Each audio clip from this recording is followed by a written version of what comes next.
নির্বাচনের জন্য 4 দিন করে গার্মেন্টস বন্ধ দিলেন, তাহলে আপনারা কেন ব্যাংক বন্ধ করে দিলেন? আমরা লেনদেন করতে পারতেছি না, টাকা তুলতে পারতেছি না, আমরা কি করে বাড়িতে যাব?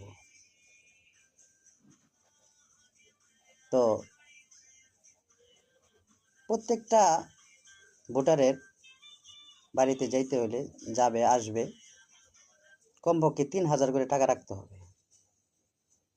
যেখানে নর্মাল সময় গাড়ি ভাড়া ছিল 100 টাকা, কোনো জায়গায় 500 টাকা, 100 টাকার গাড়ি ভাড়া হয়েছে 700 টাকা, 500 টাকার গাড়ি ভাড়া হয়েছে 1200 টাকা।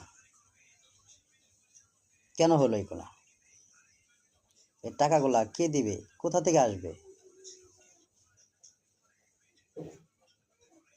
আমাদের তো এমনিতেই বেতন কম। বাংলাদেশে শিল্প কারখানার অবস্থা খারাপ। 8 ঘন্টা ডিউটি। এই 8 ঘন্টা ডিউটিতে আমাদের স্যালারি কয় টাকা আসে? সেখানে যদি আমরা এক্সট্রা আরও 3000 টাকা খরচ করি, তাহলে পরের মাসে আমরা কি খাবো? আমাদের ফ্যামিলি কি করে চলবে? আপনারা নির্বাচনের আগেই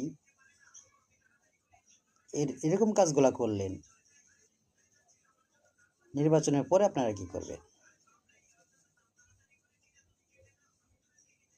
আপনারা কি আমাদের খোঁজ নিয়েছেন কখনো? আমরা শিল্প কারখানার শ্রমিকরা কি অবস্থায় আছে?